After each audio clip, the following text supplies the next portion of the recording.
Batay sa testimonya ng isang witness at isa sa mga nahuling suspect, pinaniniwala ang patay na ang American vlogger na si Elliot Eastman matapos siyang dukutin at barilin sa katawan.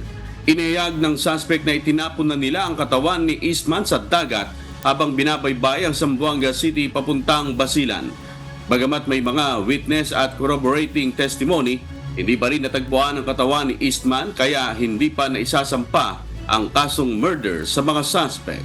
Sometime in November, nahuli po natin ang isa sa mga sangkot po sa pag-abduct kay Elliot Eastman. At siya na po mismo ang nagsabi na nagpatotoo po doon sa sinabi nung unang witness natin. Sabi po na nabaril si Elliot, tapos nung nasa laot na po sila, pansin po nila na namatay na si Eastman, kaya itinapon po nila yung katawan niya doon sa dagat.